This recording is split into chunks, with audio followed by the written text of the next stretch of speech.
Now that's a look right there. That's striking. That's mysterious. That's ethereal. That's Evergrace, baby. Let's get into it.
Hello guys, Dreamcast Enjoyer here and welcome back to the channel. Today we're doing another one of those virtual tourism videos. This time we're looking at Evergrace. As a general rule, these tours are going to focus largely on Dreamcast games, but obviously not always. This one's PS2. So just before we dive right in and start talking about the visuals then, what is this game exactly? It's a fairly basic action RPG by FromSoft with an absolutely banging soundtrack by Kota Hoshino that you're hearing right now. Another extremely unique element and one of my top 10 soundtracks. It tells the story of two folks, Darius and Charlene, who've unexpectedly woken up in this mysterious kingdom that was thought to be forgotten or abandoned. I won't really get into the plot with you guys here because it's not a lore video, just want to talk about the nice visuals, but I would encourage you to check the game out because it really is something special. Evergrace has got one of the most unique visual styles I think I've ever seen.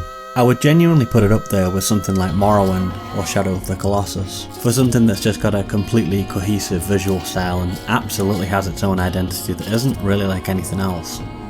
One thing this game makes me think about is autumn. It feels like the ultimate autumn game. There's lots of fallen leaves, lots of twilight, lots of tranquil yellows and browns. So we'll start out here on Saramad Hill.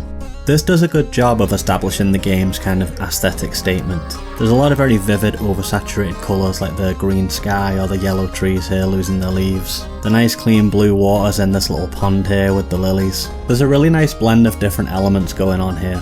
In some ways the area is full of life, with nice leafy trees and waters and fountains all over the place. But then there's also huge monolithic columns left abandoned and statues just crumbling to dust. And like I say, that swirling green in the sky gives it kind of an alien, otherworldly feeling to it. FromSoft don't really tend to slack when it comes to art direction. Even in very minimalist games like Kingsfield or Shadow Tower, there's still often a lot of very memorable images. And similar to something like a Kingsfield, this is quite a slow action game. You generally will spend a lot of time moseying, trundling, exploring, so it is nice to have these tranquil little groves, or these vistas off in the distance with mysterious churches and buildings looming. So this area, Saramad Hill, is the first place you'll see if you chose Darius as your starting character, but if you chose Charlene, you'll actually start off in the Royal Commons.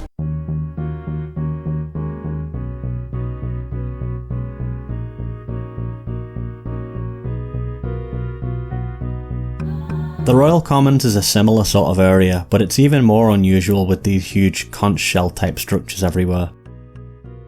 We've also got this mysterious sunken building out here. Honestly, the whole overworld of this game is quite uncanny and haunting, but not really in a spooky way, it's more of an odd kind of comfort.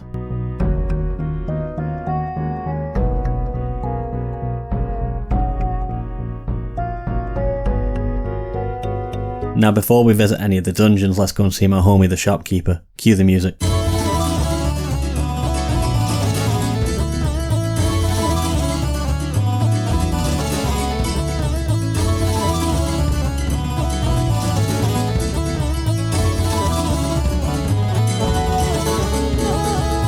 You will visit the shop a lot of times in Evergrace because of weapon durability or buying potions, and I never got tired of it. I never got sick of seeing this little dude. I've no idea what he's supposed to be, maybe an elephant or something with his trunk and his little flappy ears, but I like him a lot, he's cute. At a glance, there's nothing particularly special about the shop. It's pretty sparse and basic in its layout, with just the guy's words scattered around and some of it kept under glass, which is a nice touch. But yet there are still details that pique my interest, like the little doorway behind him. What's going on back there? Is that his house? Does that go to a different town? We never find out, but I like little details like that just get you thinking and using your imagination.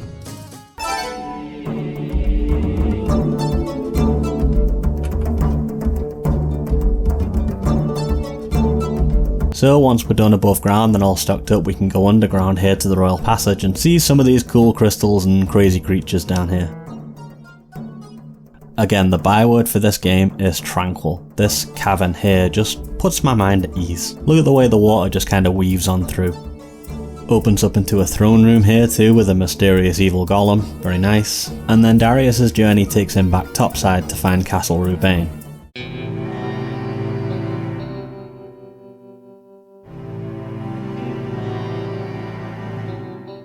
Before we actually get there, we have to do a little bit of puzzling around these misty canyons. You can also put a bird nest on your head. This area, perhaps a little bit more desolate. There's still bridges and things like that show signs of life and civilization, but the buildings are broken down, the trees are dead and overreaching, there's branches overgrown and sprawling everywhere.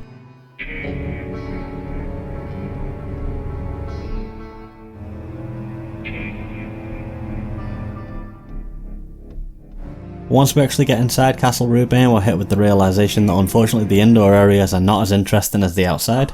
Apart from this one chamber here that reminds me of something off Soul Reaver, and some of the cool and mysterious creatures that you encounter inside the castle.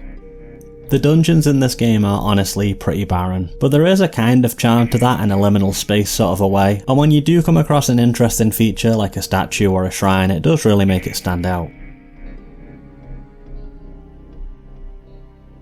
Rubain Castle continues down into the underground temple, where again we can see tree roots breaking through and going down into the earth.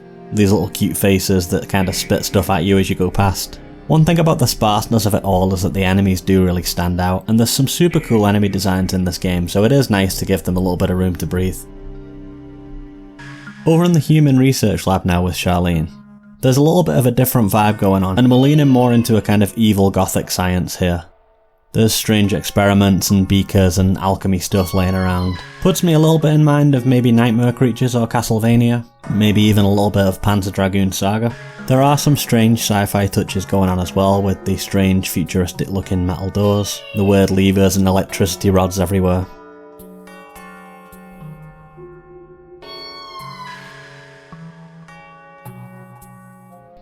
Eventually Darius is going to get onto some ice caverns here. Like I say, the dungeons and temples are maybe not the most inspired part of the game. We go through some various elemental zones. We've got the ice world here with Darius, and there actually are some pretty cool bits in the fire world later on actually.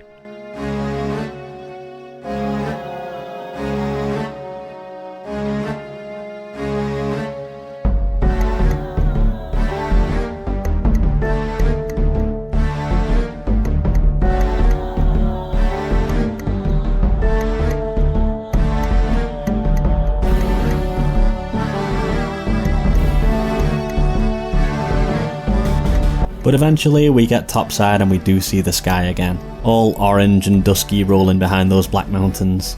And we're into this very cool looking Colosseum area. I'm not gonna lie, it's undisputably badass. You got the winged demon statues and the big black marble stretching up into the sky, it looks ace. When you get inside you got the sconces and the weapons on the walls.